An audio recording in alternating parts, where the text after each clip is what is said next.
Yang pertama dicatat rezekinya,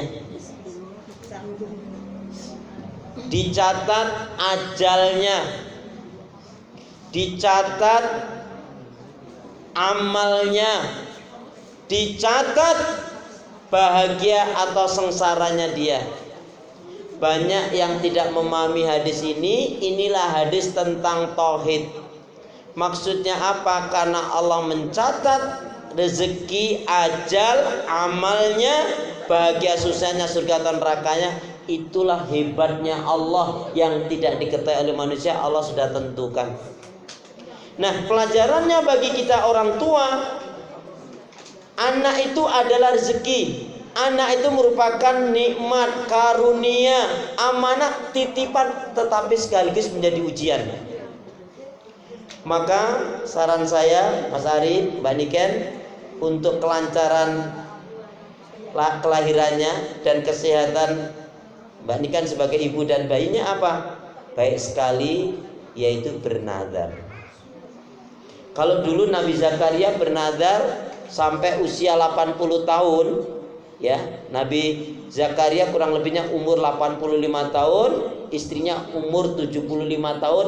Biasanya kalau seperti ini dibawa ke rumah sakit karena sakit. Kalau Nabi Zakaria dengan istrinya dibawa, yaitu mau melahirkan. Makanya mohon maaf nih, jika ada di antara bapak ibu ada yang sampai hari ini belum punya cucu, suruh anaknya bernazar. Nazar pribadi itu saum. Yang boleh nazar pribadi itu saum. Kalau umroh itu bukan nazar, memang itu bagian amalan yang mestinya kita lakukan. Jadi bernazar, nazarnya apa? Kalau nazar pribadi saum, berpuasa. Kalau nazar yang kaitannya yang baik itu kemaslahatan umat. Mau nyantuni fakir miskin, misalkan 50 orang, nggak bisa 50, boleh 100. Ya. Nazar dapat rezeki, nanti kalau anaknya laki-laki saya ingin berwakaf, nah itu boleh, ya. Tapi nazar yang kaitannya dengan umum adalah untuk menyantuni fakir miskin, kaum duafa yang nggak mampu. Silakan soal jumlahnya, itu insya Allah mempercepat doa dikabulkan. Itu nazar.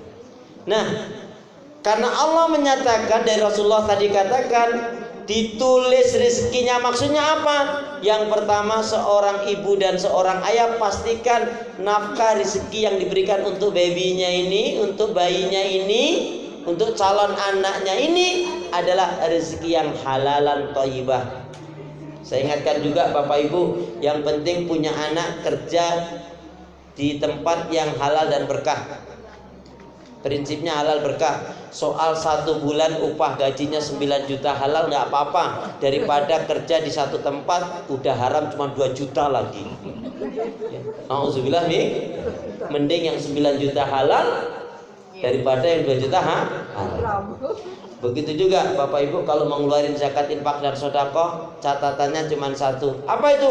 Keluarkanlah zakat infak sedekah Anda biar banyak, yang penting ikhlas.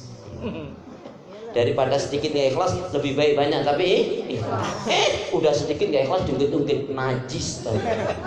Nauzubillah nih. Jadi itu maksudnya Mas Ari, Mbak Niken, pastikan ya yang dikonsumsi untuk diri dan untuk babynya ini adalah dari yang halalan thayyibah. Ya.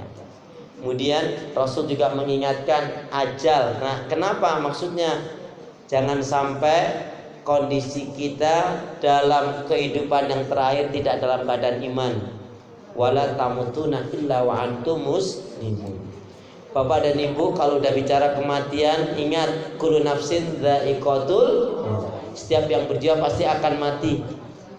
Orang kaya, orang miskin, pejabat, rakyat, murid, dah sampai situ aja. Tuh, kenapa kok Ustaz bilang Ustaz kok nunjuk saya, kenapa? Sama, tapi alhamdulillah